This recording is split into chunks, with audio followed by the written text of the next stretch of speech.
Welcome everybody and to this episode of For the Hoard of the Dragon Queen. Just double check that my microphone is running. Yes, it is. Excellent.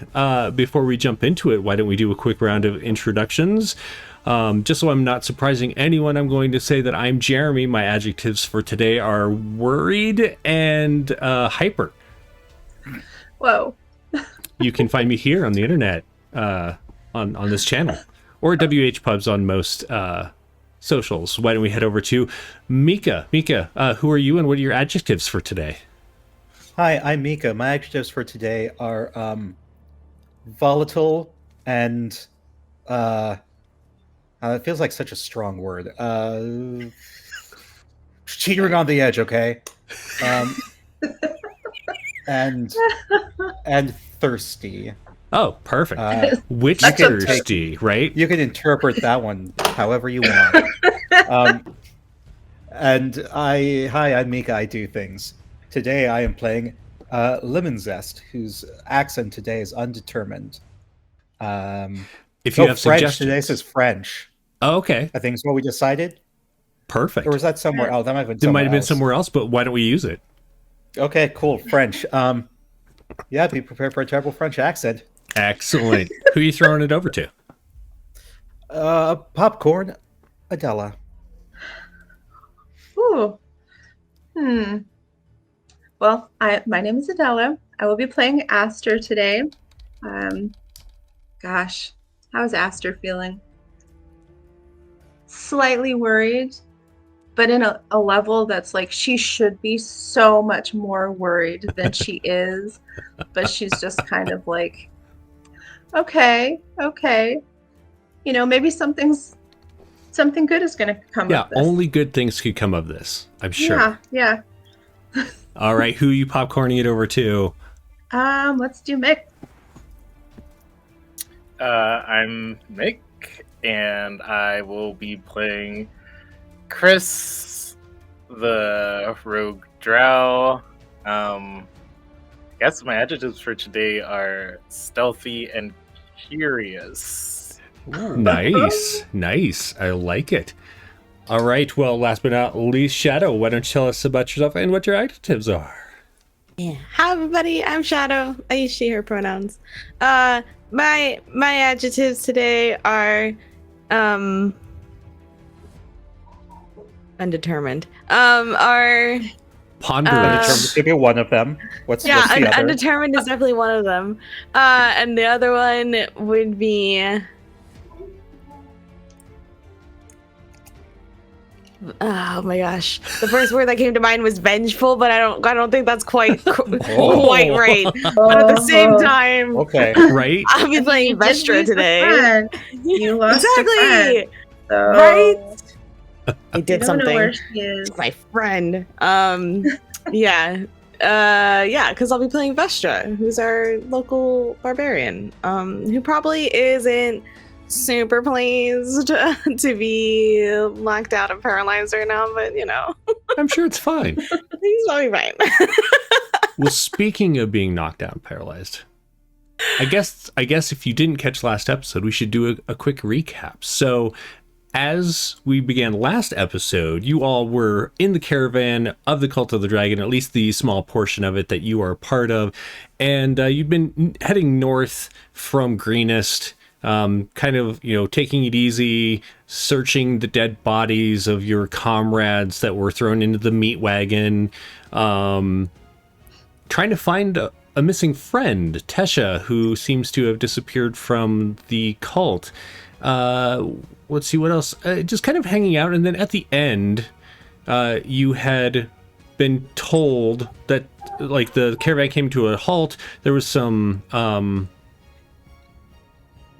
cries of alarm and such, and Langdedrosa had sent you after what appeared to be some scouts that had been spying on you all. So going through the forest, you managed to fall into a pit trap, get led astray by some fraudulent tracks, and then finally making your way to a manor that you had seen that appeared to be abandoned. You were walking through the field and stepped on some bear traps, set those off nicely, I believe it was Astra had befriended some ground squirrels and sent them into the house to try and like figure out if the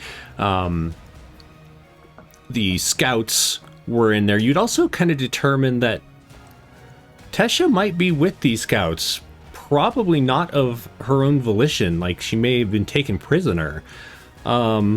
Yes, Aster, that's totally what I said, as opposed to Vestra, which is a completely different character also in this game. Don't worry about it, though. Listening to the recap makes it sound like things aren't really going our way. Just weird. Well, hang on. I'm not quite done with the recap. Let's see how things are looking at the end of the recap. So, Lemon Zest had sent your you had sent your homunculus, a little clockwork fairy dragon, in through an upper window, and then you had all decided to go ahead and head into the building. You had heard some screams. You weren't totally sure what's going on. You went through the open door. There were no traps, but you had come into a large, like, kind of not welcome room. What's the word here? Like, foyer, I guess. Yeah. Entree. And there was like this weird pedestal with a sculpture on top that was disturbing, and you didn't really notice anything, and so deciding to go through, we'll call it I don't know what the word I want to use here is. You decided to start with the door on the left and kind of, go through that way.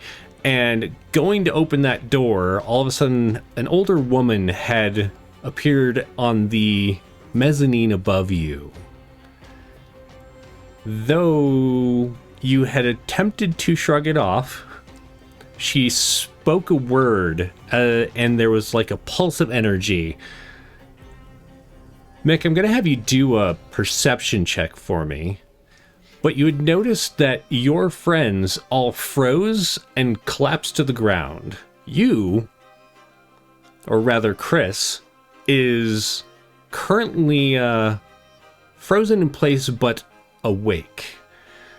And with that 4, you did not notice where the pulse came from. So, Chris, as you are standing there, not petrified, but unable to move, you notice this old woman dressed in very nice black and red clothing had come kind of shuffling down the stairs. She moves with a certain pride, but she's very old and kind of bent. You can tell that she's having a hard time. Her knees don't quite move the way they probably once did. Her gnarled hands grip the railing as she moves down to stand in front of you. And from behind the staircase, you had noticed a very large, very strange looking fellow that came to stand next to her. This fellow has one arm that's kind of normal looking, maybe a little larger than you would expect. His hand is he's kind of leaning forward on it. His knuckles are gnarled and twisted, and his other arm is kind of shrunken up and kind of rodent-like his fingers are longer and have little nails coming out of them. His face is twisted, half of it looking somewhat rodent with a very large rodent eye, and his other eye fairly human looking. He came up behind this ancient woman and kind of looked at you and said, Ramo, this one's still awake. What do you want me to do with it? And she had said, anything you want, dear. At which point we will pick up. Just to get a quick feel, do you think things are going your way, everybody? Thumbs up if you do. No? Oh. Yeah. I feel like Vestra's getting a really good nap right now. Yeah. Okay. Yeah, really needed a short rest. Yep. Perfect. I mean, can Aster kind of invoke her, when she's sleeping, she has visions coming to her. So would that still Less that be part? you're not really sleeping so much as unconscious. Similar, Deep sleep. just not quite the same. Damn. So I just want to show off some Hero Forge figures. Yeah. So as we are doing this, there are some neat Hero Forge. I guess I should type in Hero Forge. Blue, blue, blue. There you go. So this ancient woman kind of creaks up to you. She sniffs you, Chris. It's you notice that she doesn't really have an odor, but as the larger figure, the larger fellow that called her grandma moves up to you, he definitely has a strong scent. How much do you spend with animal? Like, how much time do you spend with animals, Chris?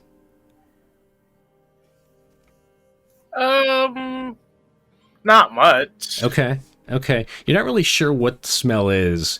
It's kind of musky, very thick, and he smiles down at you. Even though he's kind of hunched, as he stands next to you, he kind of rears up, and he says, "I think Rose would like to play with you." And he reaches around you and picks you up. You realize your body's very stiff. He is very...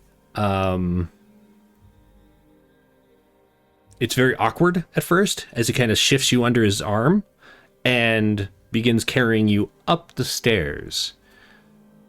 As you head that direction, we'll call it unwillingly for now, as you're being carried that direction, you're kind of keeping your eyes out.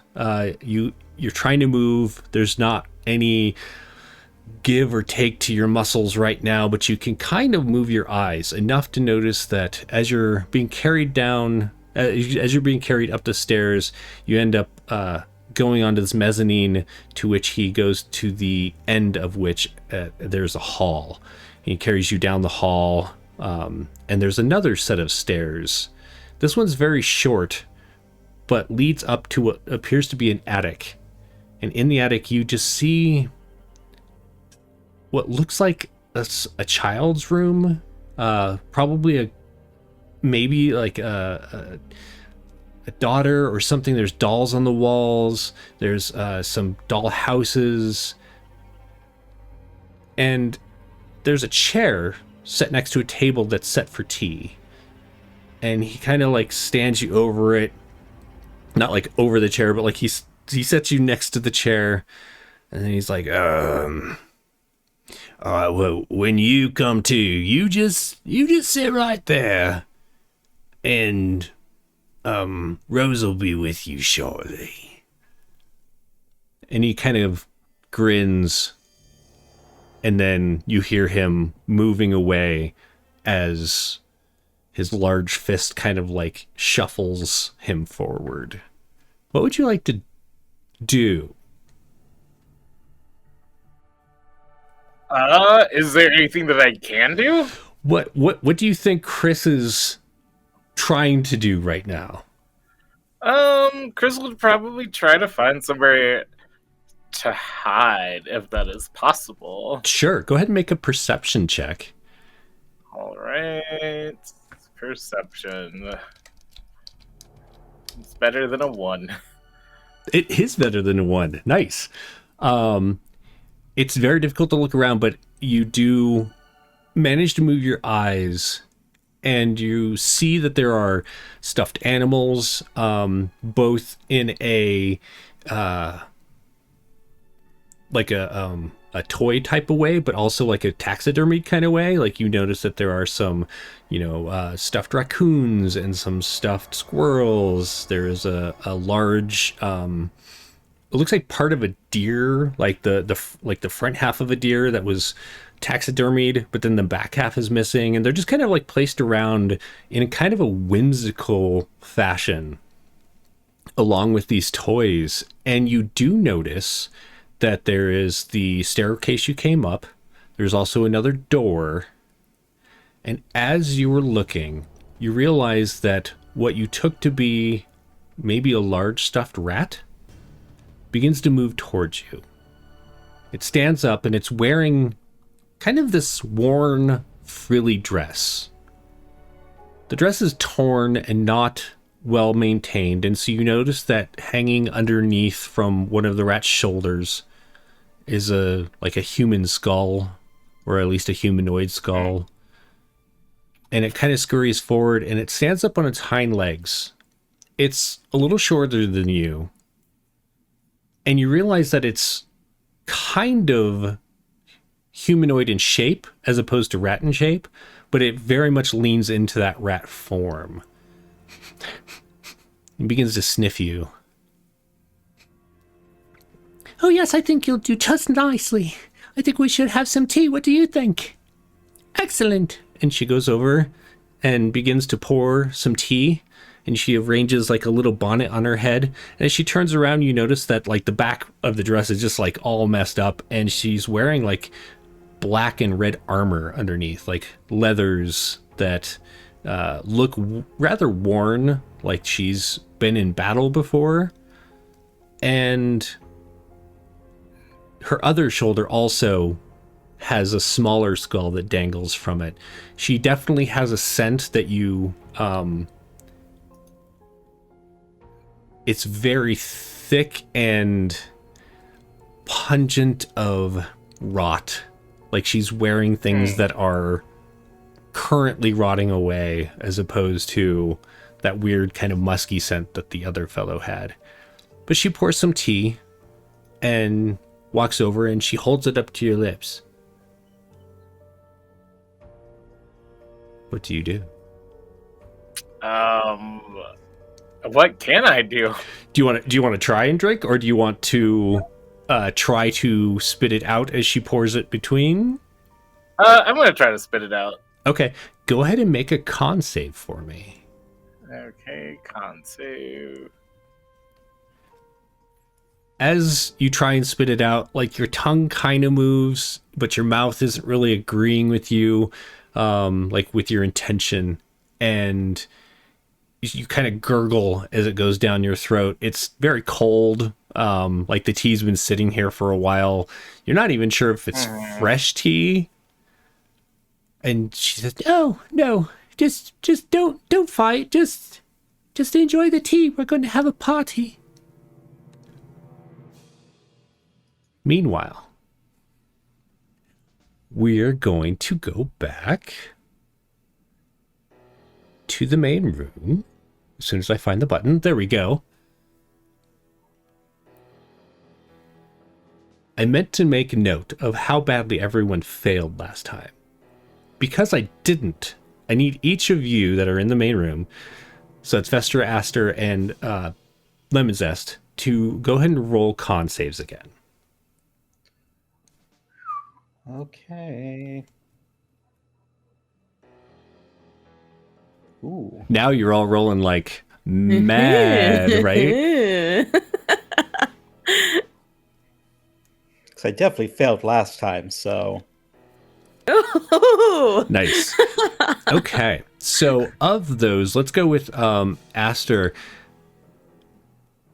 As you are kind of lingering in this haze, you feel like you're asleep, but every so often you can hear things around you. Your voices that don't sound familiar. You smell strange things that aren't like part of the caravan or part of like the things that you expect. You're not in the forest. You're not really sure what's going on. And I need you to roll a d4 for me. Oh boy. Like what now?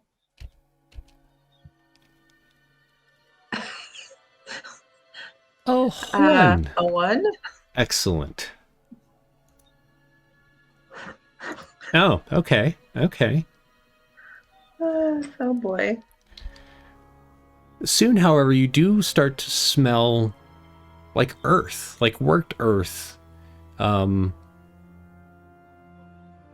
like cave-like, but less rocky and more like that kind of ground up churned earth smell.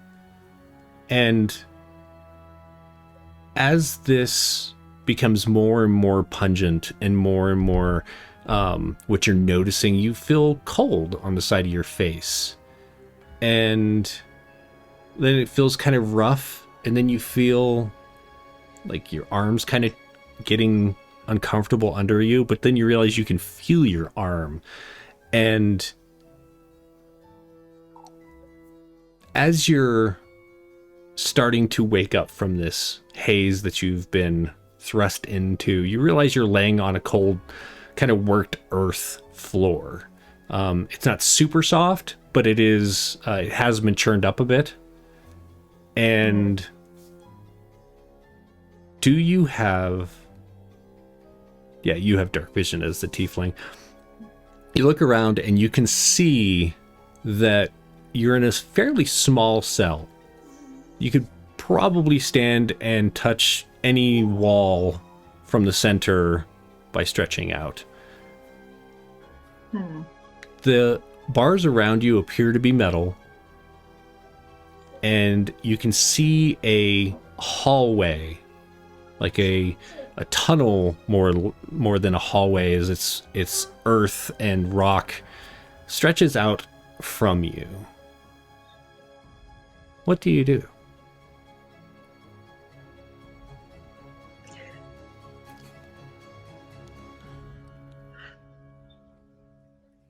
Oh boy.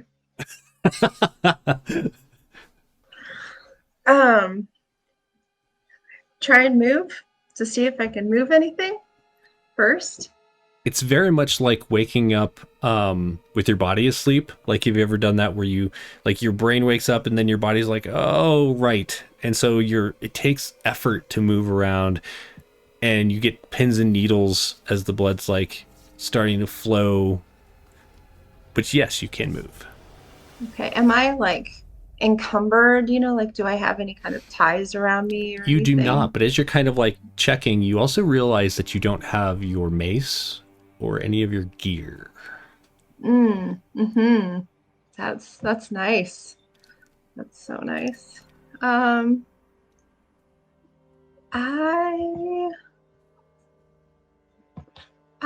like to see if anyone can hear me.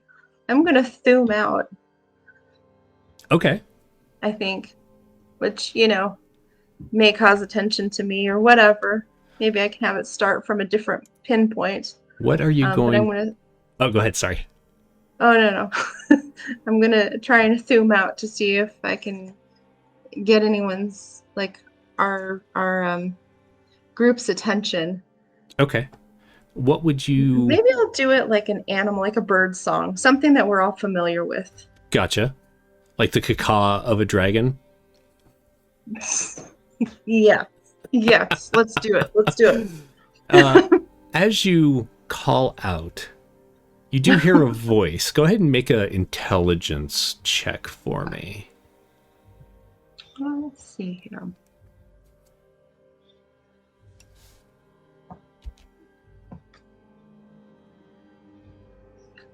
Like, how smart are you?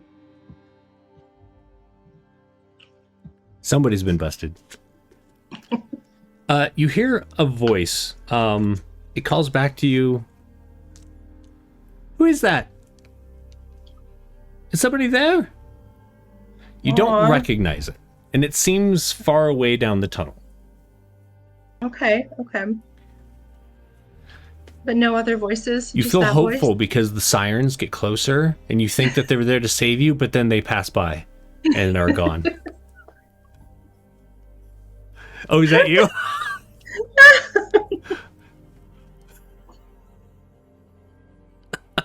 Gain is somehow a different level. So sometimes you can, like, I live downtown, so like I never know. Totally. Yeah. Oh my god. I thought it was Adela and just had to stick with it because we're talking, but it's good to know. Right.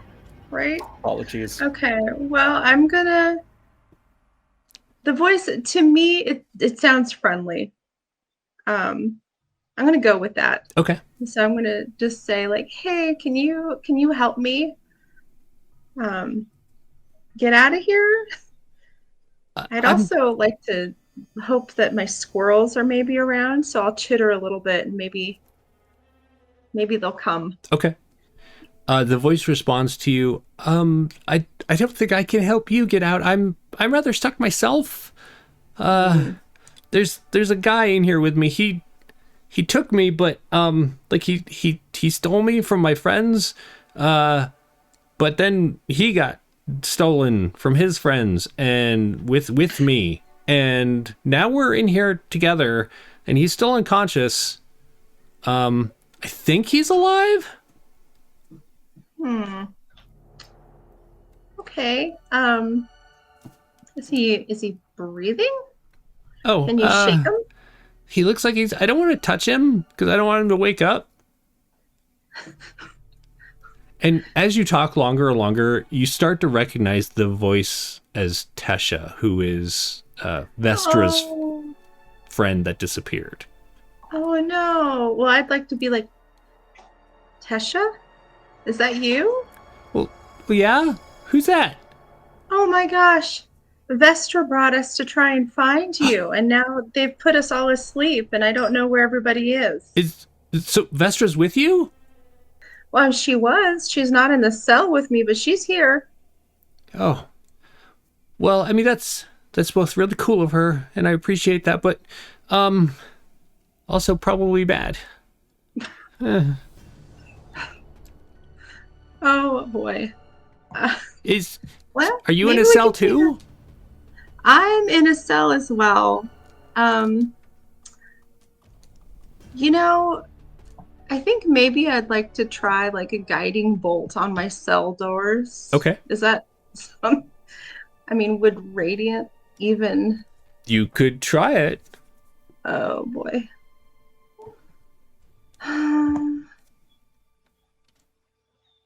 I feel like it wouldn't be that great, but you know what? Let's try it. Let's try it. I want to do guiding bolts on kind of like the weakest part. Can I find the weakest part, or like, do I know the weakest part of the door? Gotcha. Why don't you do an investigation first? And if you Okay. do well, I'll give you advantage on your roll to hit it. Okay. Okay. So you're looking at it, and it's all just kind of the bars look worn but not rusted, and it doesn't look like any of them have been weakened necessarily. Okay.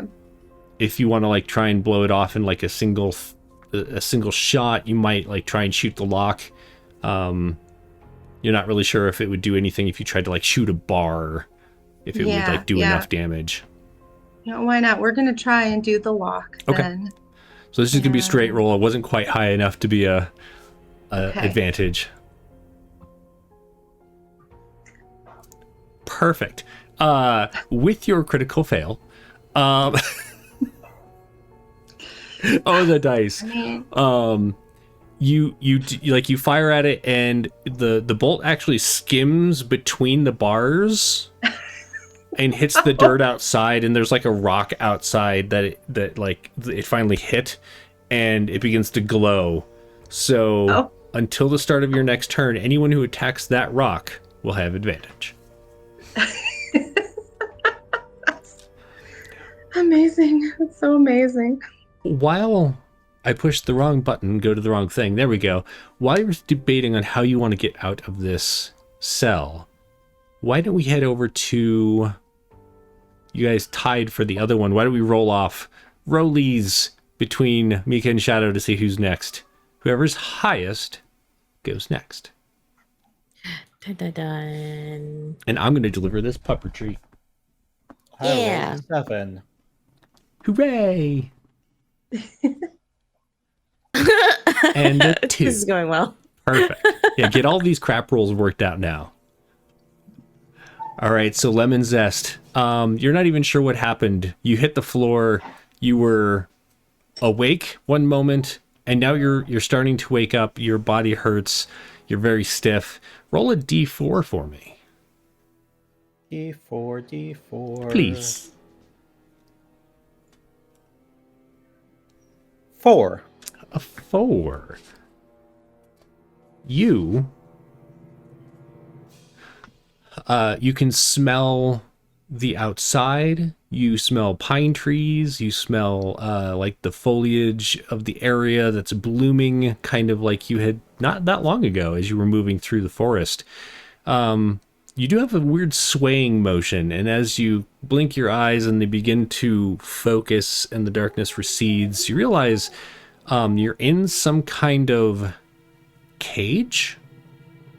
It's very small. You're a little cramped, but you can move around a bit, and the cage is swaying for some reason. Mm-hmm. It appears to be made of wood, and the bark is kind of like rough against your scales. What would you like to do? Wait, can you repeat? I'm in a small cage. Yeah, and it seems to be swaying for some reason. Okay. But I can't see anything. Your eyes are adjusting. It appears to be light out still. Maybe definitely darker than it was earlier. It's probably getting on like dusk time. And you do notice that as you're beginning to look around, there are trees around you. There's one that's really close to you, and you kind of notice as you look up, there's a rope that is attached to your cage as you sway gently in the breeze that's moving through this wooded area. Okay, how far below me is the ground? Okay, so you kind of climb over it. You realize that the area you're laying on is very difficult to see through. The wood slats are too close together, or the wood the branches essentially that are lashed together are very close together, and so you climb over to the edge and you look. You're about 20 feet in the air. Okay. I'm in a cage. Okay, so my equipment is gone. Make a perception check. Can I use my... Okay, yeah. Perception. Perception. 14. Excellent. You do realize that your equipment is gone, but as you realize that and you're kind of looking around, you notice that up in that tree over there is a bundle, and you can see your stuff sticking out of it. So, when it comes to spell casting,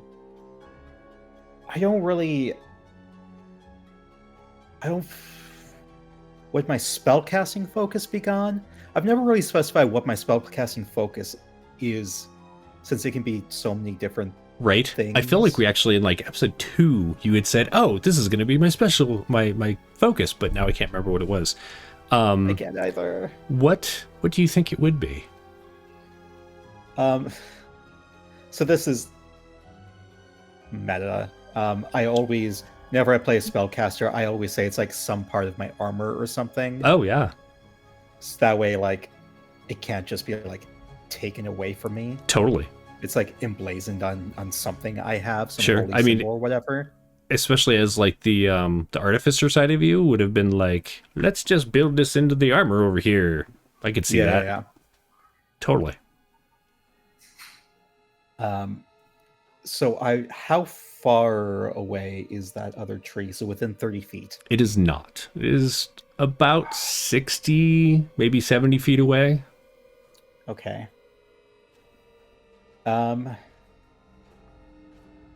Shit, I guess I'm going to Eldritch Blast the rope. Okay. That's holding me up so I can get down to the ground. All right. Go ahead and roll those Eldritch Blasts. How many do you have? 1 or 2? Just 1. Okay. That I rolled a natty 1 on. What is going on with the dice? You fire away, it just soars into the sky. Sacre bleu! Why is this happening? I do not like this. This is the worst.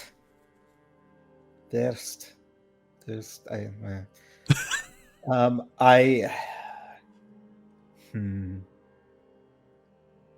What's the range of this spell?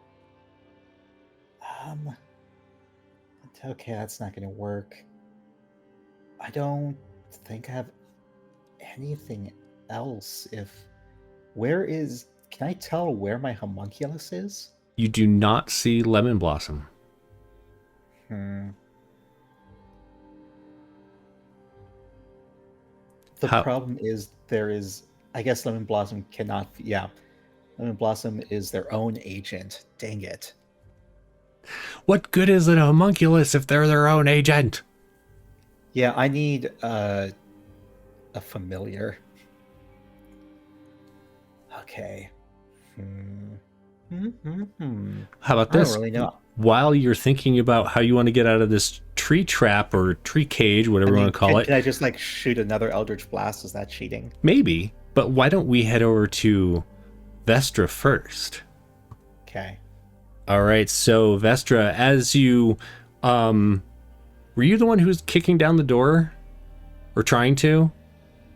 I forget who was trying to open the door. I was hitting it with my my warhammer. Right. So as you swing at it, you froze up, and you could see everything clenched in front of you. Your warhammer's there. Your hands are frozen around it, and then as everything slowly faded to black, you just felt yourself fall backwards. And you begin to wake. You don't remember hitting the ground. You're a little sore, though. As you wake,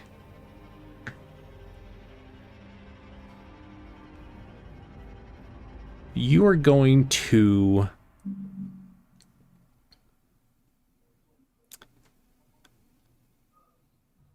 feel that same sense of being unable to move, even though you don't feel clenched any longer. There's a pressure all around you, pushing in on all parts of you. There is something covering your face that feels cold in a way that whatever's pushing on you doesn't. And it is absolutely dark. Even with your dark vision, for whatever reason, you cannot see any further than your eyes are open, but you can't see anything. Oh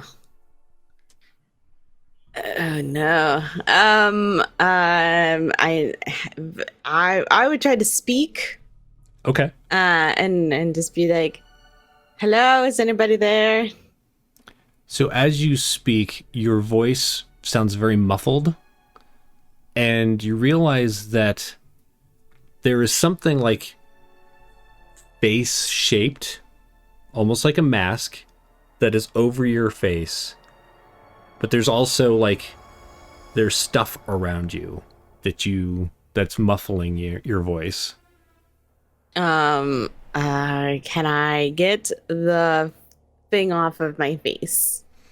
As you try to move, you realize you're packed in something. Something is around you. It's not super tight, but it is tight enough that it's hard to move. You can't lift your arm. You can kind of wiggle your fingers. And you realize as you're wiggling your fingers, it's dirt. Oh, okay.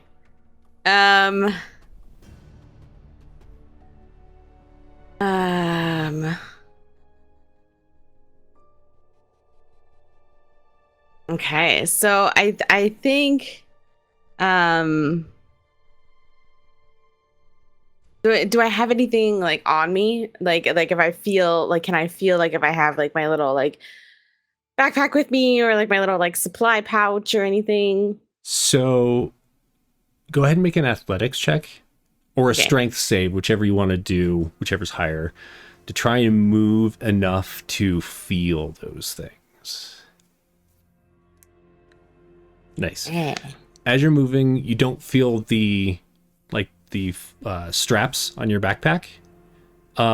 What you said you have a pouch. Where would that be? It probably was on my hip. Okay. And what kind of stuff is in that? So that has like my alchemist supplies, and probably like it has like my alchemist supplies. It has like some like just like letters of like, this is who you are, because I was part of the merchant guild, so like Okay. I would go around like, you know, like that's my thing, because I sell the little dragon stuff, and it probably has some like dragon memorabilia in it as well. Gotcha. Like some of the like the enamel pins, and you know. It seems like that would be large enough that it would not be, they would have noticed it, as opposed to like just a little pouch. So it is not on your person. As you're kind of like, you dig your fingers through enough to get to your side, you realize that even though the dirt is around you and it's kind of like pushing in on you, it's not compact.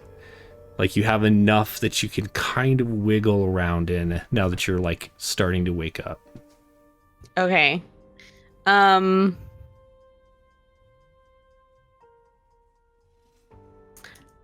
this point, Vestra is just going to be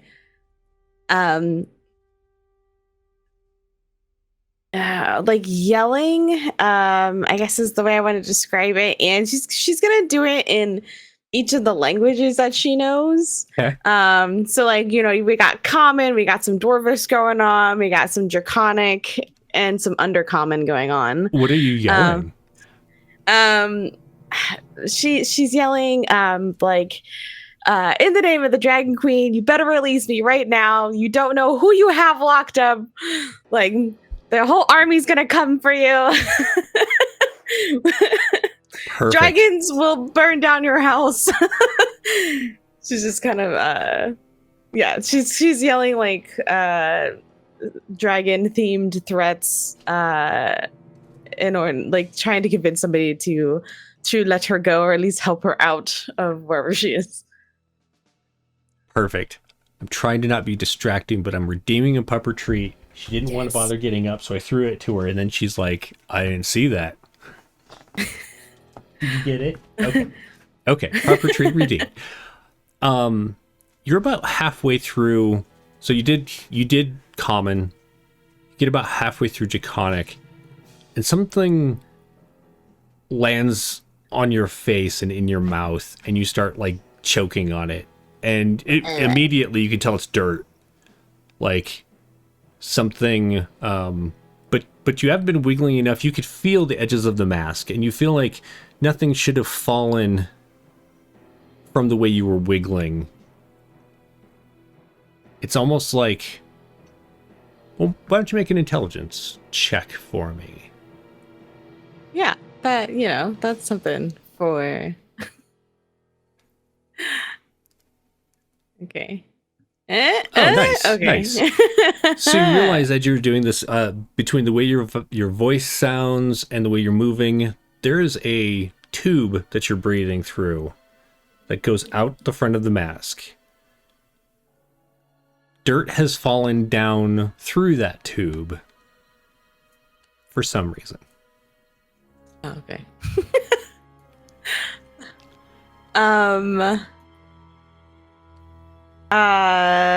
Can I like, you know how you clear like a snorkel? Mm-hmm. Yeah, can I do that and like try to get like shoot the dirt back out the other end? Geez, what do we even call this? Con check? Okay. Nope. Like you tried to take a deep enough breath to do that, but the dirt is just pushing in around you enough to not let you take that deep of a breath. Okay.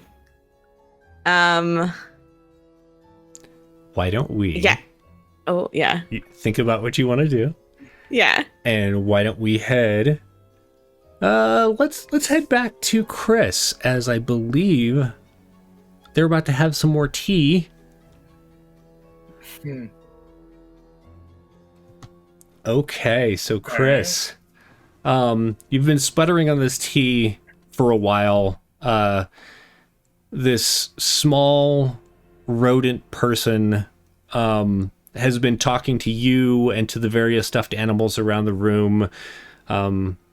is very excited that you're here. Also, we're all very excited that your cat is here with us as well. Oh my gosh. I love that your camera picks up that it's all there. Anyway, sorry, I'm distracted by the cat. As you are, kind of standing there, you begin to feel your legs shake. Like you're having a hard time holding yourself up, but it's almost like a good thing because you can feel your legs again. Okay. What would you like to do? Also, you've noticed that as this tea party has been going on, this rodent person has come over and removed your weapons, gone over to the door, opened it, like the door that you noticed, walked into the door, come back, picked up your other things, gone back through that door, and then finally, when you're pretty much out of like your if you have any small pouches or anything like that, those are still there, but your weapons and like your backpack and stuff are all gone. Okay, so no they come weapons. They come through and they shut the door and they smile at you, and then they go back to tea partying it up. As you're beginning to regain feeling, what do you do? Let's see. So how much feeling do I have? It starts off really subtle. It's really a shaking in your legs that you notice, but it's coming back pretty quickly. Okay.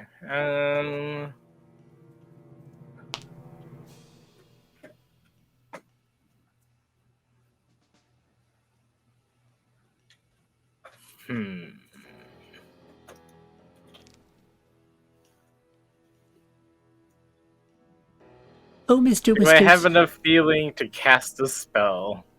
You could try. What spell would you like to try to cast? Charm person. Okay. What are the requirements on that? Do you need any? Vocal and somatic. Okay. So let's do a con save to see if you can push through and pull that off. Oh, the dice. No. It's like there's still tea lingering in your mouth, and you're trying to swallow around it as you cast this, and you're trying to move your fingers in a way that allows you to, and it just you begin to gag on it so much that you're like kind of choking at this point. At which point, the rodent person comes over and she kind of like claps you on the back, and you're bending now, and she's like, "Oh, I see that you're starting to move. Why don't you sit down?" And she kind of guides you, not so much like she's guiding your movements, but she's moving you into the chair. And so you sit in this chair. It's like this wicker chair that's been painted white, but the paint's all like starting to flake off. And now you're like on face level with her, and she looks at you, and she has these like very startling human eyes, as opposed to the fellow who had like the big rodent eye and the one human eye. And she smiles at you, and that sense of rot just kind of, or that smell of rot just kind of wafts off of her, and she holds up a tray of biscuits, and she's like, "Would you like a cookie?" And she takes this like shortbread cookie and just sticks it between your lips, and then Liz like trying to get you to chew it. Can I resist or? Sure. Do a strength save. Oh man. Sooner or later, the dice will appreciate you all. It is not right now, however. Rather than later. Right? The biscuit's very stale, and it begins to kind of like turn to mush in your mouth. You're not really able to swallow it. It's just kind of like hanging out in there. But you are starting to feel your body become like pins and needles as your limbs are waking up. You feel like soon you will be able to move again. And as you're doing that, she smiles at you and she says, "Well, It looks like you're going to be up and about soon. We should probably get this going. I'll see you soon. And she walks through that door and then closes it behind her. Okay. And it's several minutes after that, your body finally like relaxes. Like it's fairly sudden. You're feeling this tingling grow, the tingling fades, you still feel kind of locked up, and then all of a sudden it just releases and you just like relax into the chair. You're very sore, but otherwise you are no worse from wear other than the taste of stale crackers in your mouth or cookies in your mouth. What do you want to do? I want to go to the door where I saw her take my stuff. And Are you going to open the door or? yes, I Okay. want to open the door. So as you open the door, inside is not lit, but you, with your dark vision, can see it's a fairly large chamber. It's like the other end of the attic, essentially, is all one room. And it looks like a bedroom, whereas this one was kind of a playroom. There's a bedroom, it has a large four-poster bed that has like lace drapings on it and such, and you notice there are more toys kind of spaced around. There's like a large wardrobe. There's no physical, like there's no doors that go off from this room, but you notice there's a wardrobe that's in there that has like a set of doors that are closed. There's a vanity with like a trying to think of what they're called, like the pitcher and bowl that has the water in it that you wash up from, like the wash basin. What would you like to do? You don't see her, and you don't see your stuff. On initial I glance. want to just rummage around to see if I can find my stuff. Sure. Why don't we do an investigation check? Alright, investigation. Trying to get all those bad rolls worked out. See, here's another one. Oh my goodness. As you're rummaging through, you notice that there are a lot of clothes that have been like well worn. They seem child-sized, maybe a little smaller than this rat person is. All of them are like what you would expect to see a typical Faerunian girl wearing in this area, but you don't see any sign of your stuff or her. Well, my stuff couldn't be too far, so I guess I will look further in more, I guess. Maybe just turn everything over. Let's do this. While Chris is tossing this room, we are going to head back to Aster.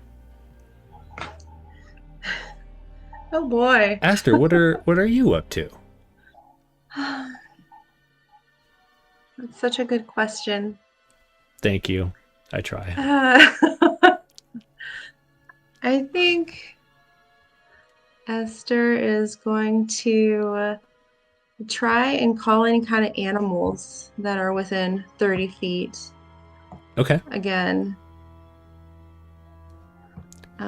So describe this ability to me. What does it do? Yeah, so let's see if it pops up so I can read a description of it. No, it is... And I feel like the earth has a lot to do because it can be channel divinity to charm animals and plants. So, Gotcha. let's see. As an action, I can present my holy symbol to invoke the name of my deity, and each beast or plant creature that can see you within 30 feet. Oh, I guess it says you see you. Right. So no one can see me. Yeah. And remember, so you haven't had a long rest, so I think right now you have one channel divinity per day. You know what? I think I need a long rest, actually, now that you mention it.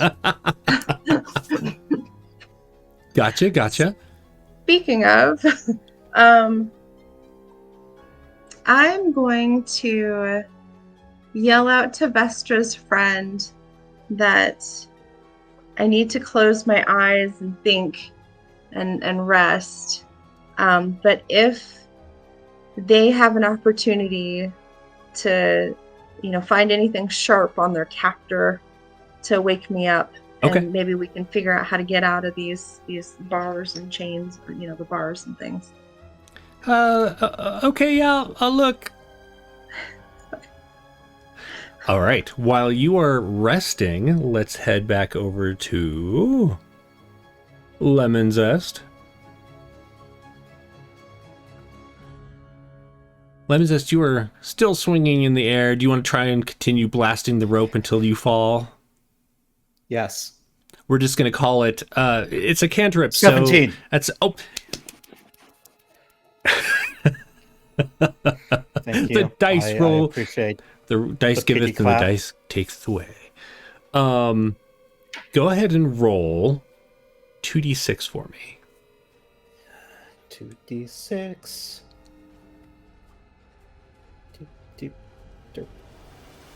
5. Excellent. This is one where the crit fail helped with that roll.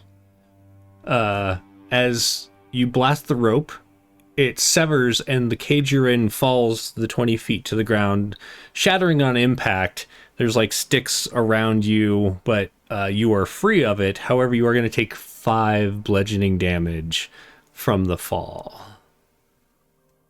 I can deal with that. I'm not going to waste the spell slot on Featherfall.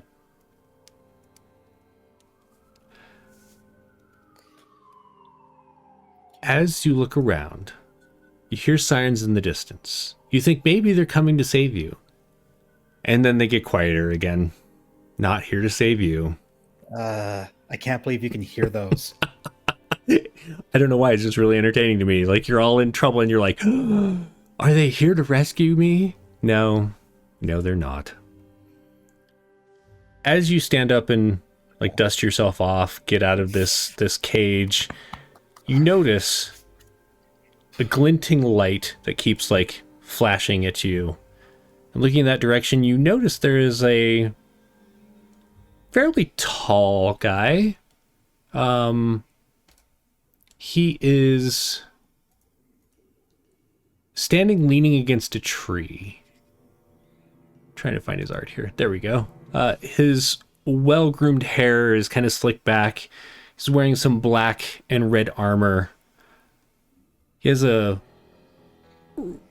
very well cared for shiny rapier hanging from his side, and in his hand he has a mechanical pseudo-dragon that's just kind of limp as he kind of tosses it up and down.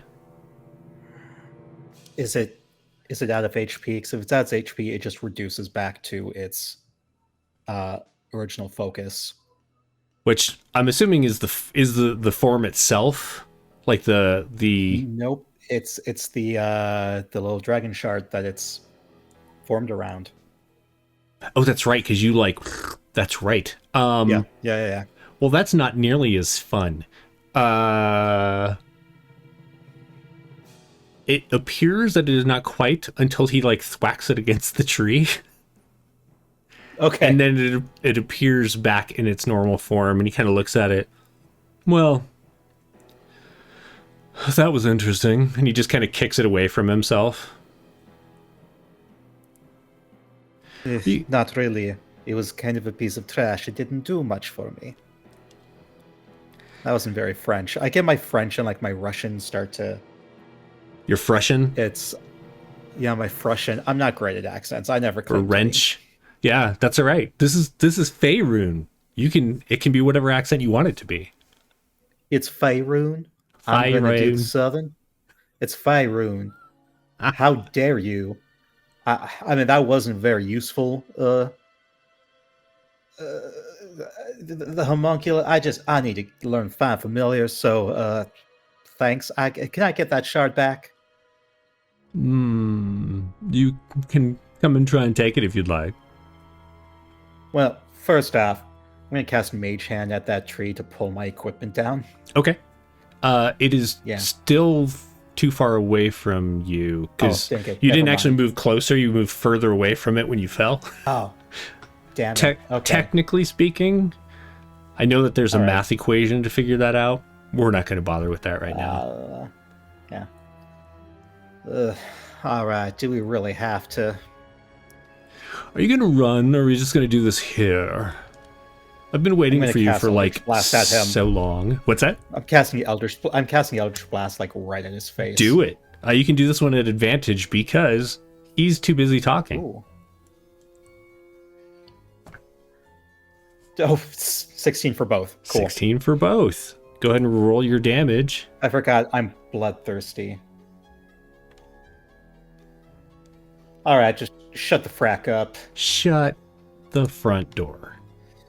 Just shut the front door. You're a real.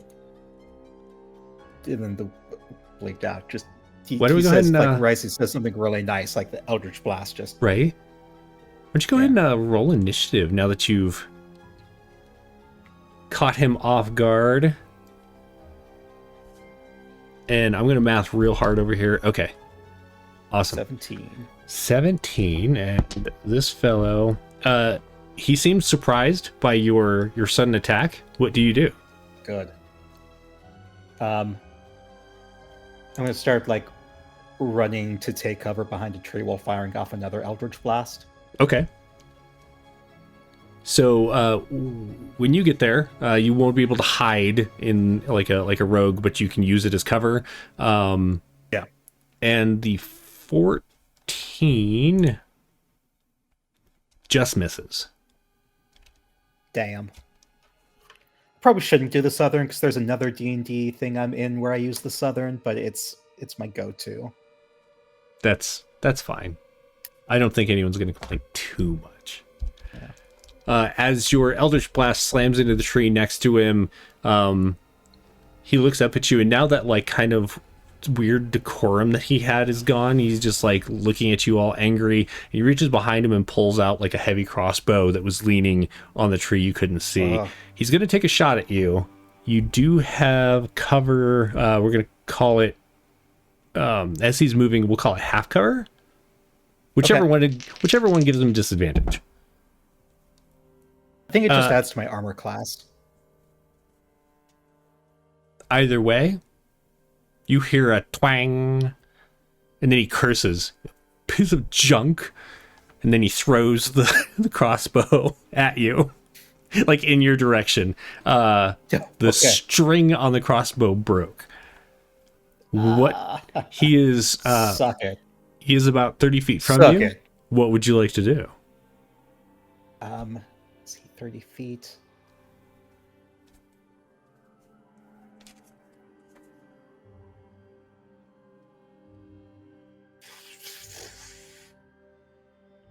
I am going to cast Fog Cloud. Okay. And the point is sorry,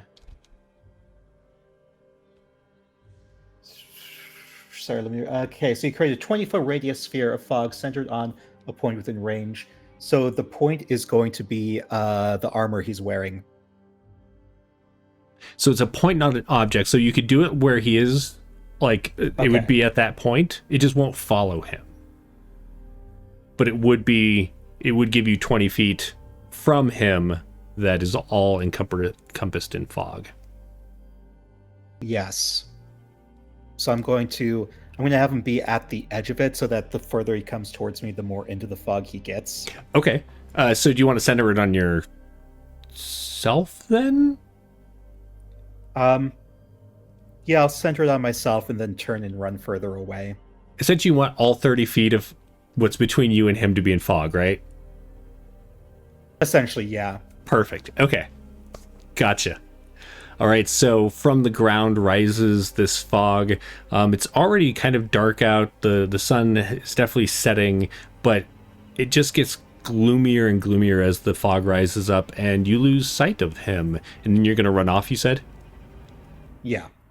So you are about 40 feet from the tree that had your stuff in it. Are you running towards the tree or a different direction? Oh, I guess I'm going to run towards the tree. Wait, is he Gotcha. between me and that tree? He is not. Okay, then yeah, I'm going to run towards that tree. Okay.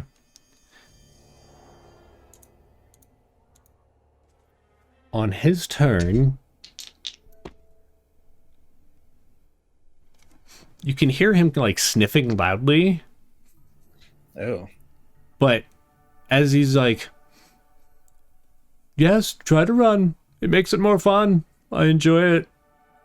You hear his voice actually kind of trail off a little bit, like he's not following after you.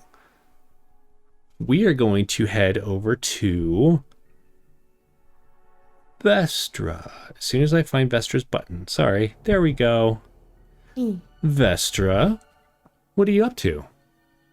So, Vestra at this point is going to do the 3 things that she knows best. First, she is going to, and it might not be out loud due to the dirt in the tube situation that's going on. But she is going to say a prayer to Tiamat. That oh my gosh, my frenemy taught me. Furlum? Is that Furlum? Yes. That was taught to me. Yeah, so she's gonna recite this prayer to Tiamat and ask Tiamat for some help getting out of the situation so that she can go back to serving the dragons. And then she's going to enter into a rage. Okay. And then she is going to try to like systematically like wiggle her body, because she's a dwarf, you know. Mm-hmm. So she's it's not like she hasn't been in this situation possibly before. Yes, this is actually how all dwarves are undergo their rite of adulthood. Yeah, this is just a rite of passage, you know. So she's gonna, maybe she's prepared, like, you know, they might have prepared of like lessons of like what happens if you do get trapped underground type of thing. Sure. So she's gonna like systematically be like wiggling her arms and her legs to like almost like swim through the dirt, you know, like push it under her and then like try to like raise herself up at the same time. Sure. So, okay, so first do me a charisma check. Charisma. Okay, all right. Okay. Interesting. Okay. Now go ahead and do an athletics check. Okay. I have to burn one of my rages. Okay, there we go. Okay, athletics. Okay. Okay. Does the rage give you advantage on athletics checks? Only strength and strength saving throws. Is it strength checks? Yes. You know, athletics is a strength check. We're going to take that 22 over the 15. Perfect. As you are wiggling through this, you do manage, like, it's a little awkward because you're kind of having to like push your face into the mask, and then it starts like kind of working its way away from your face, and so it's dirt starts spilling in, and that like kind of worry about not being able to breathe really pushes you harder, and you end up pushing forward, and you sit up, and your face is just barely above the dirt that falls away from your head, and you manage to stick your arm up through it, and you are in a dwarf size hole, not super deep, but like sitting up, your face is just barely against or just barely out of the dirt. The mask kind of dangles off to one side. You are free to move as you would. What would you like to do? Yeah, Vestra's raging now. So Okay. she's gonna just kind of like get herself out of this hole fully, just like a dog shaking off water. She will like shake off the dirt, and then she's gonna look around for like the nearest thing to hit if it is not a friendly. Okay. As you climb up out of the hole, you're looking around and it is dark, but with your dark vision, you do notice that standing nearby with a handful of dirt is what looks like a humanoid-sized rat person. One side of this person seems to be more human than the other, although its proportions are distorted. Like his hand is much larger than it should be, as opposed to his rat side, where it's much smaller than it would be on a humanoid rat. His legs are a little strangely shapen. He does have a stumpy tail, and his face is kind of caught like between one side is rat shaped and the other kind of melts back into a humanoid shape. The one eye on the side is much larger than the other, and you just hear I think so. Vestra is only gonna talk in Draconic, and her little like astral, is astral the right word? Astral, yes. Ancestral, astral-esque appearing, right. Other little like dwarf figures kind of like come out from like behind her and like spread out as they're dressed in like their little dragon armor, and she's just gonna like look at this person, and in Draconic she says, "Now you have angered the dragon and you will get the claws." As she'll like wait a beat, to like let that fear sink into them before she like starts running at them. Okay.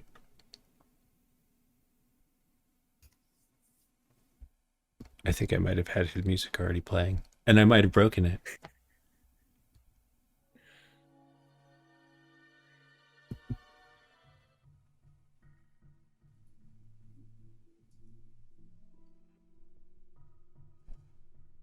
As you start running at him and these dwarf spirits appear around you, what are you going to hit him with?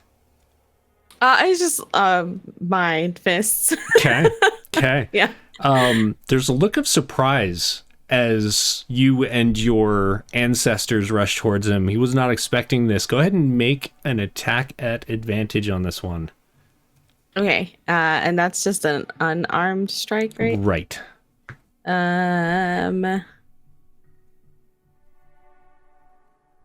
Why is that not a button? Right? Why is that not a button? That's weird. Okay, no, it's okay. I'll type it out. Let's see, where are you? There's Vestra. Plus. It's plus your strength? Yeah, strength and proficiency bonus. Sorry, I was trying to think of what it's called. Oh yeah. Oh yeah. I should do this more often. I feel like my sheet is wrong, but this is what we're gonna go. Right, this is what we're doing with it now. Oh, I popped out your sheet. Now I can't drag an armed strike onto it. I will fix that later. Okay, so I just don't add my rage damage to this. Okay, no, that's fine. Yeah. Don't you? I totally thought you did. I need it's a melee weapon attack.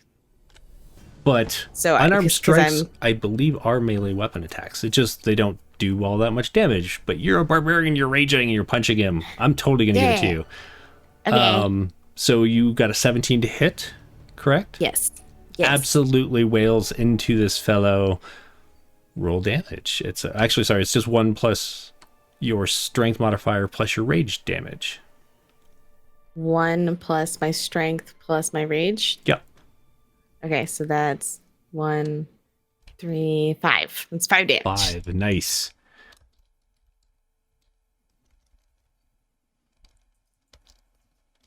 Perfect. You wallop into him. He seems thicker than you expected him to be, but he does kind of grunt in surprise. why don't you roll initiative? Ah. Yeah. There's the button. All right. He goes just before you. So even though you had him by surprise, this turn he is going to get a retaliation strike on you. He does kind of shout in surprise. He's like, I thought you'd run away. And he's going to try and he takes a swing at you with like the bigger hand, like he's trying to punch you back. Yeah. And just you dodge under it quite easily. But as you're dodging, he goes to bite you. That one might be that is an 18 to hit. So I realized that my AC on the sheet is incorrect because I'm not wearing any armor. So it's supposed you to are be... wearing your armor. Oh, I am? How do I wear? Oh, wait, you mean like on your sheet like you're not wearing armor? Yeah, like Vestra just doesn't wear armor. Because she has unarmored defense. Hang on one sec. So it would be your dex plus your con, is that right? 10 plus dex plus con, yeah. Okay, so 13 is your armor class. Yes, that should be it. Excellent. So what did I say? 18? What? Yeah, 18 hits you? Yeah. Yes. Okay, so as these kind of dirty rat teeth bite into you, we're going to take 4 points of piercing damage. And go ahead and make a con save for me. No. Constitution.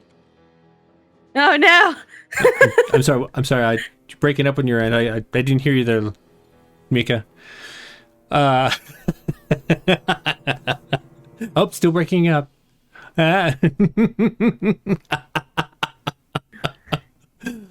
All right, so there's the searing pain as it bites into you. What do you do?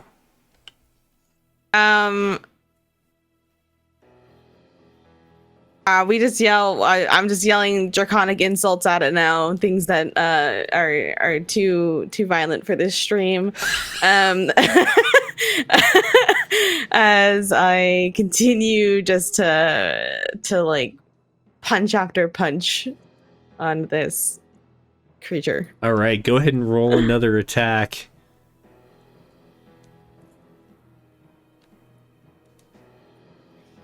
Yeah. Oh no. It didn't do the thing. Yeah.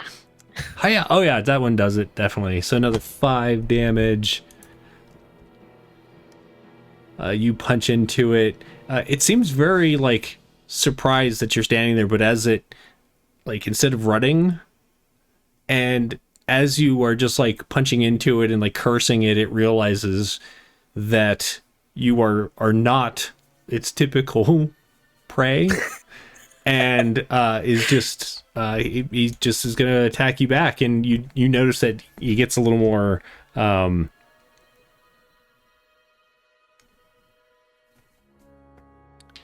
guess into it is the word. Like it was reactionary before, but now he's like trying to take you out in return. Both of those will hit. One is a 24 and one is a 16. Also remember that you are raging, so to take half of whatever I'm telling you. Oh, you're right. I just recalled to tell you that. So last time, what did I say last time? 5? 6. 6. So you would have taken 3. Wait, 4. Sorry. 4. Okay. 4. So you would have taken 2. And then you're going to take 4 again. So 2 more and 1 plus. You're going to take 3 total damage after your reduction. Okay. Awesome. As the two of you are just like sitting there like punching and biting each other, we're gonna head back over and see what Chris is up to. So, Chris, which is Mick and not Mika, I need to look at the actual pictures on my buttons instead of the words. There we go. So, Chris, what are you doing? Okay. So I want to keep tearing this room apart to look for my stuff. So we're going to say it takes several minutes, but as you were tearing it apart, you do realize that within the wardrobe, like you go in, you're like tearing through the wardrobe, and you kind of like, as you grab some, like, there's some wooden hangers that have clothes, and you like rip them out, but your knuckles brush across the back, and it's hollow. Okay. So can I figure out a way to, I guess, like open it? Like, is it like a secret compartment? Sure. Or...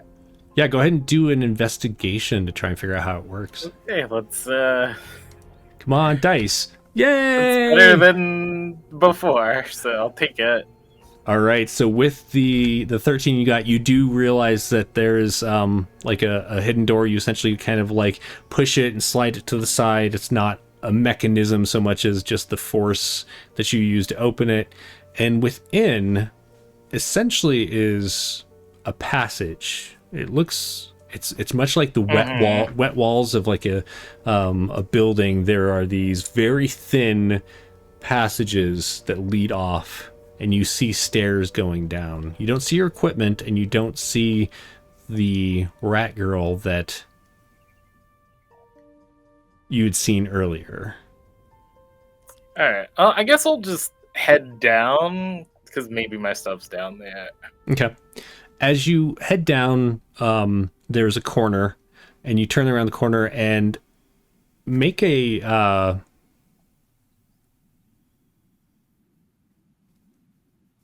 dexterity saving throw.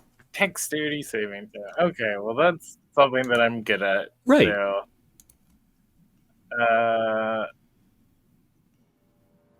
nice.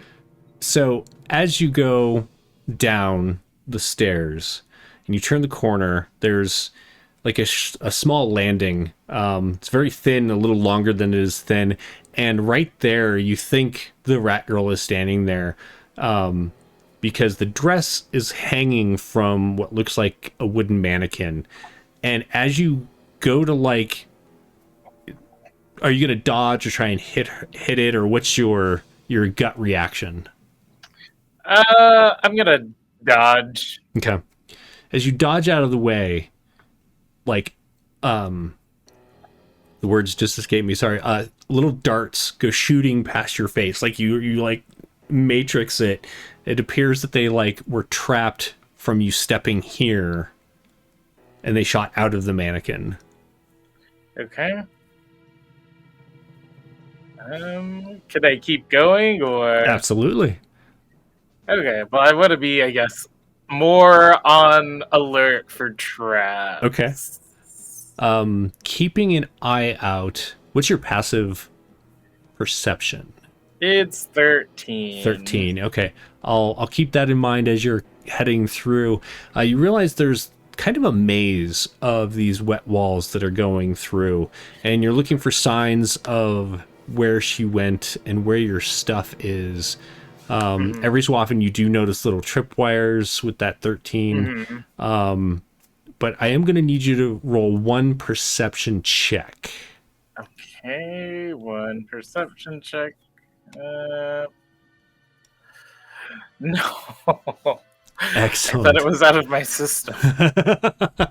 Go ahead and roll a dexterity saving throw. Okay. Well, that's good.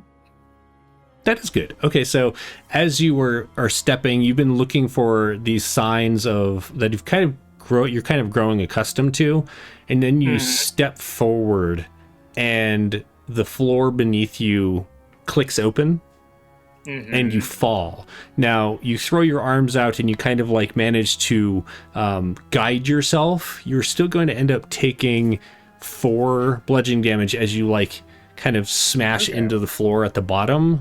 You felt a ways. You're not really sure how far. And you look up as the doors, the like trap door, click shut. You were in another, so like you kind of. down here. What's that? I said so. I'm stuck down here. No, it looks like you were in a different wet wall tunnel. It just dropped you through that. You don't see signs of the rat girl, though. So there's no signs? You don't see anything. Okay. I guess I will try to find my way back up. Okay. Do you want to go left or right? Right. Okay. As you head that direction, we are going to head back over to Aster for a moment. Oh boy. So Aster, as you're kind of trying to take this rest and recuperate yourself from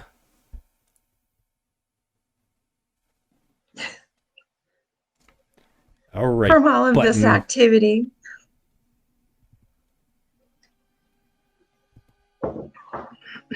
My buttons are trying to be funny on me. As you're trying to recuperate yourself from everything that's been going on and get rested up, you hear Tesha scream. And I'm not going to do it because I don't want to blow out everyone's ears, but you hear Tesha scream, and then she begins yelling out, get away from me, don't touch me, leave him alone, mama. And then her voice starts getting quieter and quieter, like she's being moved further away. Oh no. Can I do another investigation check of where my stuff might be, or if there's anything on me or in the cell to help try and jimmy the lock that I mutilated? Or well, you definitely don't see your stuff. You could try an investigation to see if there's a way out that you haven't seen. I would like to do that. So, let's see. You are a tiefling. With that 20, you notice that so the ground is kind of dug up. It's very it's not compacted. Okay. It's not hard, so it's been worked in some manner. And then there's the bars around you. Other than that, you don't really see anything. Jeepers creepers. Well, I guess I'm gonna try and just oh boy.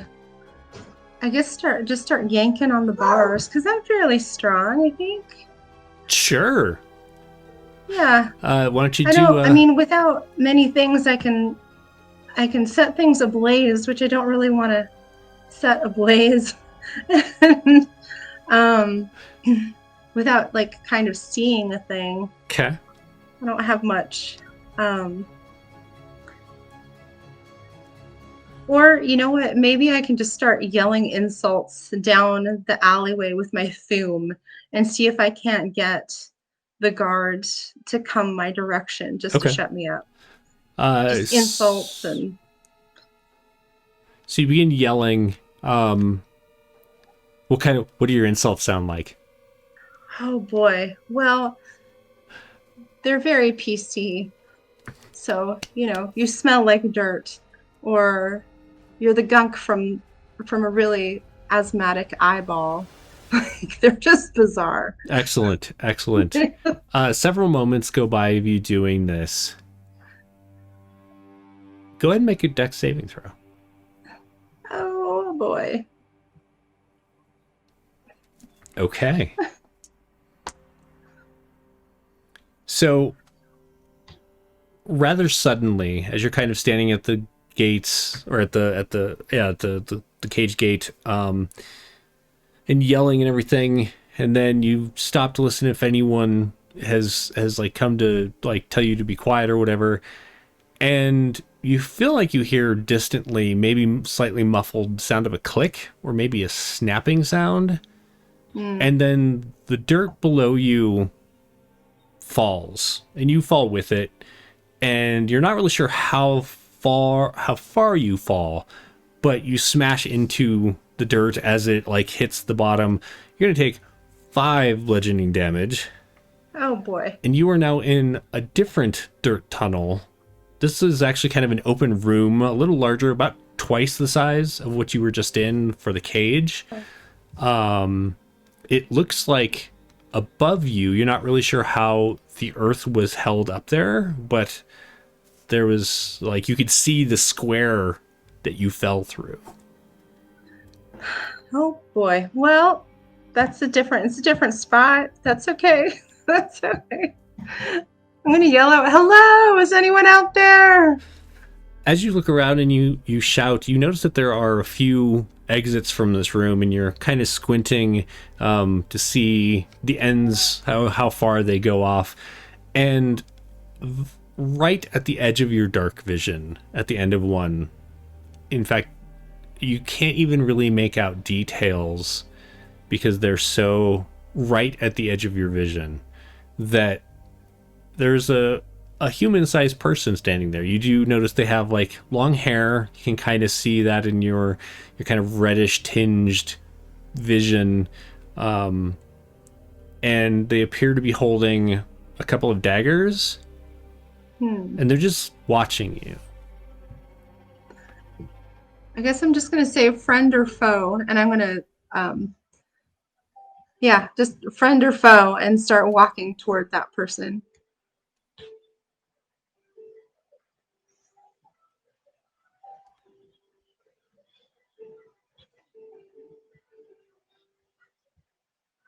My buttons are being all sorts of annoying.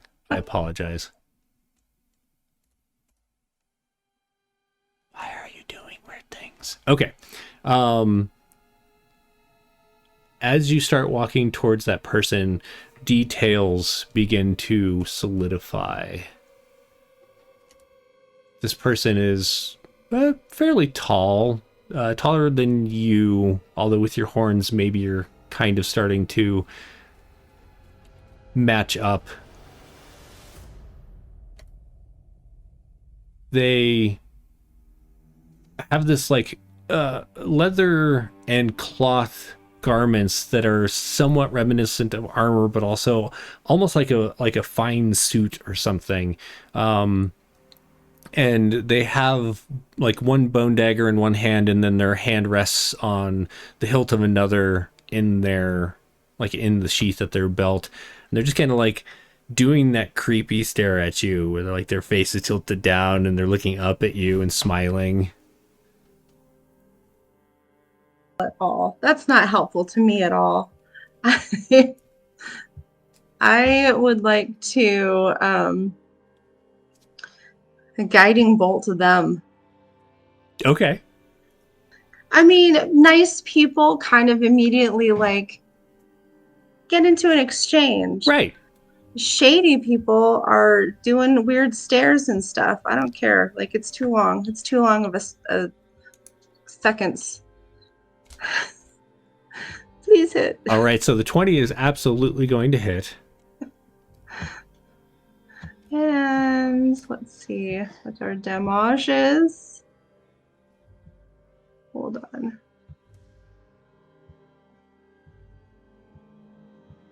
Oh, nice. Okay, so it looks like you cast it at level 2? Yeah.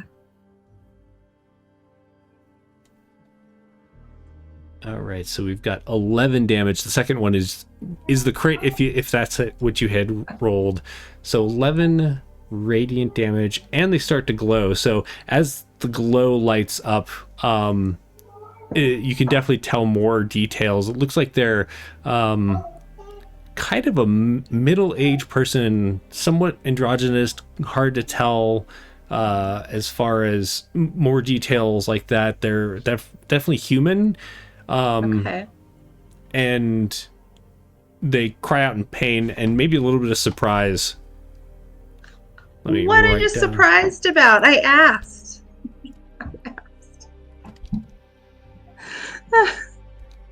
If you can help me get out of here, I've got a salve that'll fix it. Don't worry. They they say a word. It sounds like a curse word, but you're not really sure for sure because you don't speak that language. However, I'm going to have you roll initiative to see who goes next. Wait, what am I rolling? Initiative, please. Initiative. Yes. What? Ooh, I saw a mixed roll. I thought it was yours. I'm just like, oh, another natural one. I mean, it is another natural one, but it doesn't directly affect this current combat. Okay, so as the light begins to grow brighter, as this person all of a sudden kind of drops into a sprint towards you.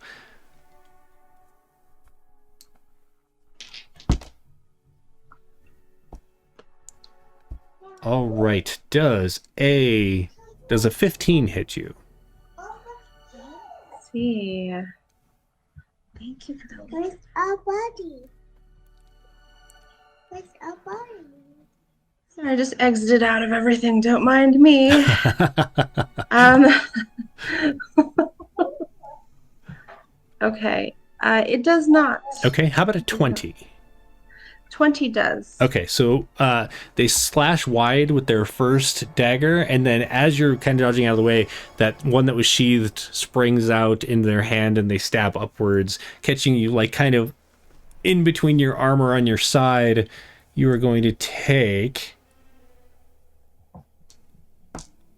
3 damage, and you need to make a con saving throw. Oh my goodness. Okay. Immediately you start to feel faint. You're not really sure what's up with that. It kind of burns a little where they stabbed you, and then they pull that dagger back out. As they pull it out in the light that's like coming off of them, you can see the dagger itself looks like it's bone and not metal. Like it has that look of bone and like maybe spine kind of woven together in some strange way. What do you do in return? That's a good question. I'm not even sure what this is. Hellish Rebuke. Oh yeah, so if you do Hellish Rebuke, they just hit you, so then if you want to cast that, they would do a dex save against your spellcasting modifier, so essentially you are sending a bolt of fire or whatever you think that your rebuke looks like. I believe that it's just a big orb that comes out of me. Okay. And just really quick, like a big ball, straight toward whoever. Toward this dude, this middle-aged dude with knives that isn't friendly. All right, so the flame wraps around them. They scream. Sorry, mathing in my head. Okay. And then then that's your reaction. You still have your turn. Is there anything you'd like to do? Yeah, I'm going to Sacred Flame this person. Okay.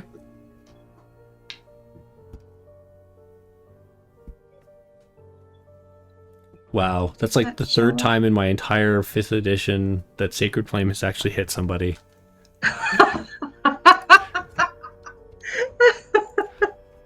Oh my god. Okay. Now, so typically Sacred Flame is like they light up with fire or something like that. It's like a surrounding them in fire. What does yours look like? Oh, mine turns this person just like bright purple in the middle, and it just kind of radiates to red on the outside. Nice. So they begin like so hot. Kind of like grasping at their middle, trying to like rub away whatever it is that's burning them. They look confused, and they look up at you. There is. What's your insight bonus? Well, I mean, I've got a good insight. It's 6. Nice. There is blatant fear on their face. They were not expecting whatever it is you just did in any capacity. They are going to disengage and run down the passage away from you. Okay, I'm gonna run after Okay. because I assume that they know how to get out of here. Yeah. As you haul butt after them, we are going to head over to, I believe Lemon Zest is next. Does that sound right? I think so. Okay. What would you like to do as this fellow is looking for you in the fog that you have created? It's actually something I wish I had done first. So as I'm running by, this is going to be like a 1-2 punch. So I am going to, as I start to move, I'm going to kind of tap a tree that I run by, and I'm going to use my action to do magical tinkering. Imbue a tiny non-magical object with a magical property of your choice, either light, 6 seconds of a recorded message.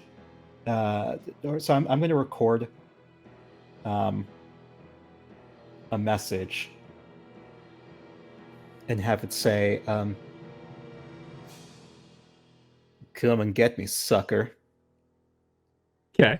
And I'm going to infuse it in a leaf that's that's on a tree. Yeah. And then I'm going to try and use stealth to make it towards my equipment, hoping that the audio recording kind of... Sure. Why don't you roll Yeah. your stealth with advantage because you're also in the fog? Okay. Let me make sure that...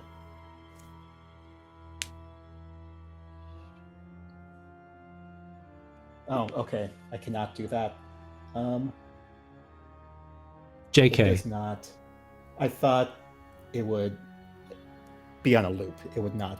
So instead, I'm going to have it cast a bright light on something moving. Geez, is there anything... What's near me? So there are like rocks on the ground around you. There are trees, so like bark and stuff that you could use. There's not really any moving objects, but like you could throw something if you like cast it and then threw it, or like, you know, if you cast it on a leaf and then like pulled the branch, there's a little bit of a breeze that's kind of moving it, but it's not moving it like away from this spot. I'm okay with that. I'll do that. Trick Okay. him. The idea is to trick him and make him think that like I couldn't, having trouble with the fog, so I cast light on something to make it Yeah. easier for myself as I'm... Yes. So, yeah, magical tinkering. Okay. Use And then that did you leaf, pull the still branch want to back, stealth away? and then yes, Okay. hoping that will distract him.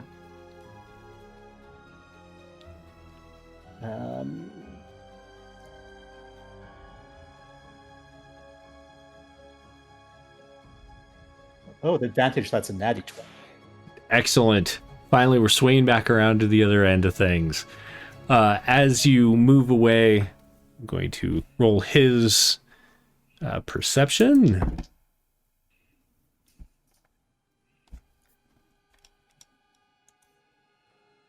What's your passive perception? My passive perception is 11. Okay, so as you're listening, it does seem like the footsteps of this fellow, even though they are pretty quiet, you can hear like some the crunching of leaves and twigs and stuff heading kind of in the direction that you had just come from, but not towards where you are now. Does that mean my leaf is working? It My appears to be. special glowing leaf. Yes. And shortly thereafter, you see the leaf, you see the light disappear and then reappear on the ground. When that happens, you can see like essentially there's like a shadow around it, and then there's like kind of because it's throwing this up through the fog, right? And so you're seeing this illuminated silhouette of this fellow, and he grabs the leaf and it winks out, and then he throws it on the ground, and it's just kind of like dimly illuminating up, and so you can see this kind of ghoulish looking light shining on him, and then he walks off from it, stalking off into the fog. What do you do?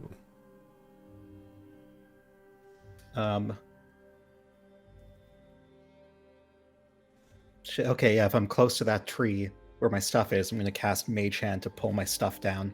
Okay, so you exit the fog. Which will cause noise, but... True.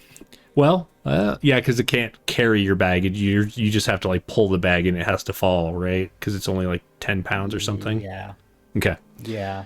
So you But exit can I the use, fog because it doesn't go far enough. Bonus action or something to try and catch it to make it less noise at least. Sure. Yeah, I'll let you do that. Okay. Or we can use it as part of your movement to try, because it's something. And so you exit the fog because the tree is outside of the fog zone, and head over to that tree, and you cast Mage Hand. Go ahead and do a spellcaster check for me. Spellcaster check. Yeah, so it's what's your Okay, spellcasting D bonus? Charisma? Well, it depends. I think that's an artificer spell, so it'd be my intelligence. Okay, so intelligence plus proficiency in your D20. Okay, so it would be a +5. That did not. Oh, here we go. Sent to VTT. So that was a 16. If that Okay. showed up for you. Perfect. So as you pull it away, you see a ball of fire erupt where it was, where the backpack was. Your stuff falls into your hands pretty easily as the hand kind of guides it down. Unsinged, you managed to pull it out of the trap that was laying there, Yes. waiting for you. What do you do? Use the rest of my movement to. I have no idea where I am. Do I? You look around, you're in the forest, it doesn't look familiar, and you don't see like the field, the clearing where the mansion was, nor do you see the road or anything like that. Yeah.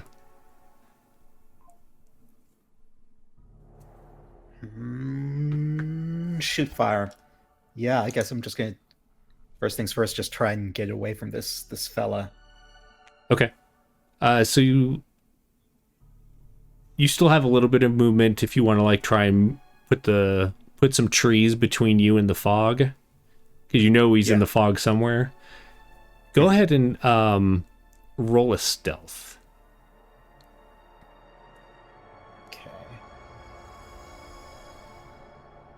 Okay. Still with advantage or just flat? This would just be flat. Okay.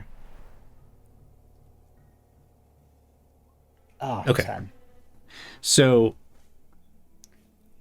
you dodge around some trees, or you duck around some trees, and you can hear footsteps moving through the fog, and they seem to be getting closer, the crunching of leaves and twigs and such.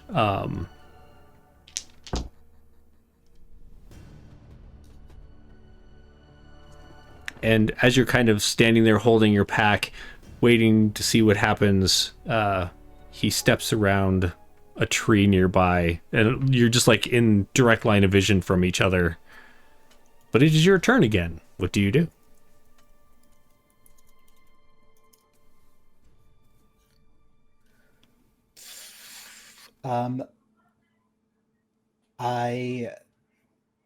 Okay. Yes, I'm gonna grab a rock. I can make a non-verbal sound to have an object emit. So I'm gonna have the sound be like rustling through grass to try and escape, and then toss the rock the other way. So he can see you. Oh, he can see me? Right, Well, like you're fuck looking at that. each other right now. So if you do that, he's going to see you do that. I'm just saying, like... Nope.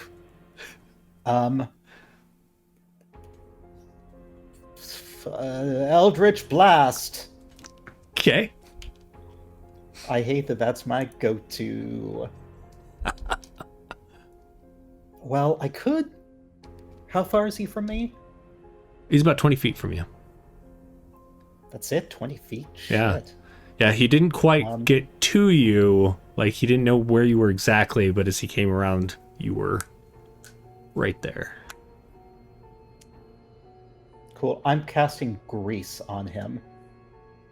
Okay. Are you staying where you are, or do you jet then afterwards? Wait, let me make sure. Yes. I am... Sorry, what was the question? Do you stay where you are, or do you book it after you cast Grease? Oh, I book it after I cast Grease. Okay. So then I believe at the start of his turn, or when he decides to move, he has to make a dex save? Yeah, so... That... Oh, when it that appears. sent it to the... Yes, component. So slick grease covers the ground in a 10-foot square centered on a point within range and turns it into difficult terrain for the duration. When the grease appears, each creature standing in its area must succeed on a dex saving throw or fall prone. The creature that enters the area or ends its turn there must also succeed on a dexterity saving throw or fall prone. As you... So the spell save is he 13. failed. He failed miserably. Not quite as miserably as some of your guys' rolls, but pretty darn close. As you turn to move away, you see him ass over end, whatever. His feet go out from under him, and he crashes into the ground. And as you're running off, we're going to head over to Vestra.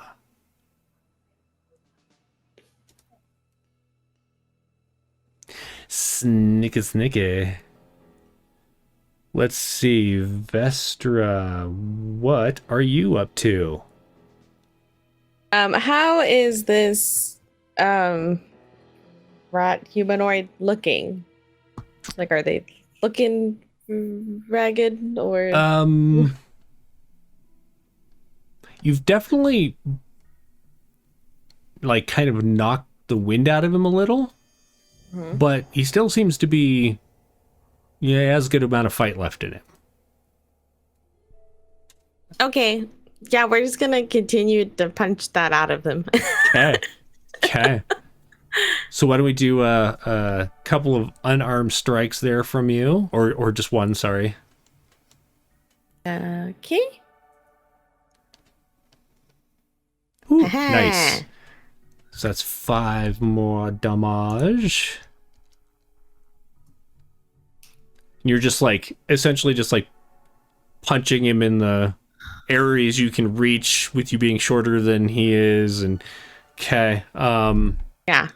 Still like just yelling draconic curse words at and insults at him.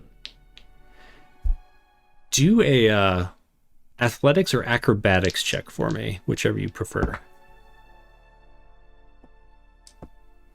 Athletics, because I get advantage. Oh no, yes, I get advantage on it. Nice. His hand, the big hand, goes to grab you like around the head, and like you can feel he's trying to lift you up, and you just like swat his hand away. And then he's gonna try and bite you again. Rude. That one is a 20.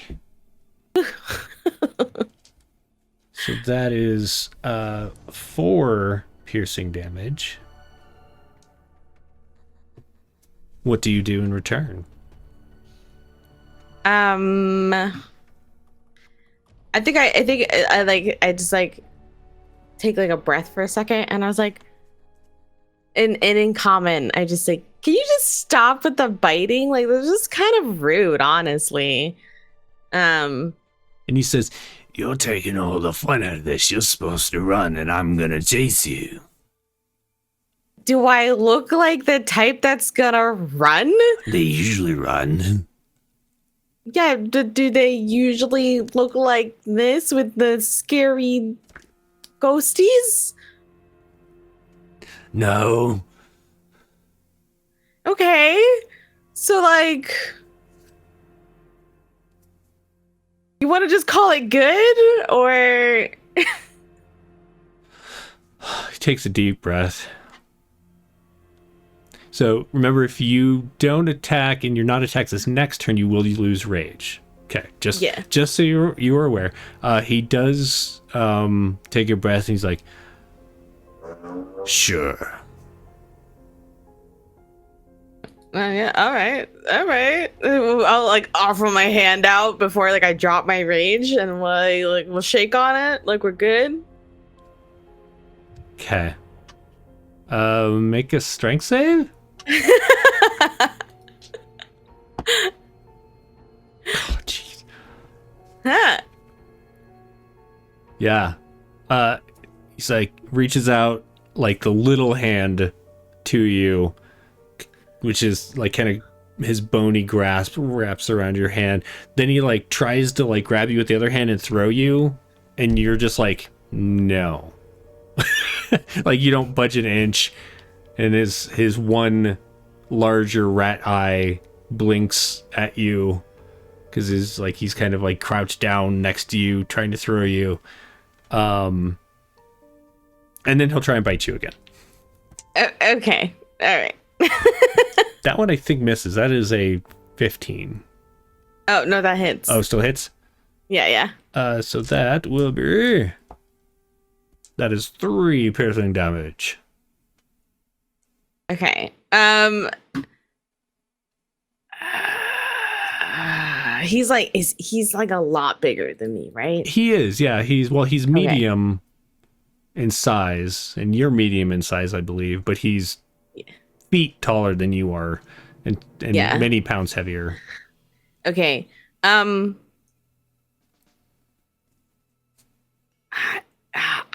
Can I attempt, because we're holding on to each other now, so we're in like a grapple. I would like to throw him. Okay, sure. I'll have him do a strength check against you to see. Oh, okay. I was like, oh, crit. Just kidding. That's not a crit. It is a 20 though, non-natural. Okay. So then you dirty, filthy 20. Go ahead and roll a strength check for me, or athletics, if you're. Oh, okay. Oh, I clicked the strength. Yeah. Go ahead. If your athletics is higher, go ahead and do athletics. No. It rolled higher, but still not quite enough. The two of you were just like kind of like. Okay. A lot of grunting and groaning, but as the two of you are trying to like establish dominance here in this, we're gonna actually call it for the week. What a moment to end on. Yeah. Everyone has really surprised your captors. They completely did not expect you to do what you've done. Although poor Chris is, just running around the wet walls of the house, trying to find this rat girl. But it went better than I was afraid it might. It's good. So I just want to say thanks all for doing this. Why don't we do a round of what's coming up? Does anyone have stuff going on? Yes. Tonight at 7 Central over on Talking XP is performance review, my Triangle Agency AP. Or if you're not into that, over on Roll D5, they're playing Good Soup by Goose Poop Games at the same time. Poop soup. Soupy poop. Good soup. Ew. Ew. Nice. I will be in attendance of at least one of those, if not both at the same time, because multitasking, right? Yeah. Looking forward to it. Any other things coming up for anyone? No.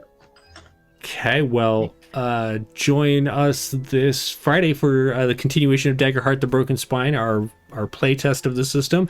Should be a good amount of fun. It's been 2 weeks since we last got together, and I'm looking forward to seeing how things turn out. That is at 8 p.m. Eastern. And then on Saturday at 2 p.m. Eastern, we have our one-shot of Encephalon Gorgers on the Moon, which was published by Frog God Games. It's a D&D one-shot. Looking forward to that. Otherwise, hey, join us next Wednesday as we find out how you all do against this weird, crazy family of something or other. You're really not sure. Yeah, this is This Mystery. is yeah. there are no words to describe what this was, So descriptive. right? No, I'm enjoying. I'm very much enjoying this. I just don't know how to describe this family. Like, Roll the there- deception check. There's something.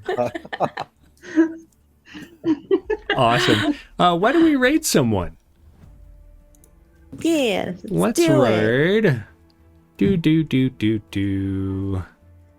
Well, we're gonna raid Dork Tales.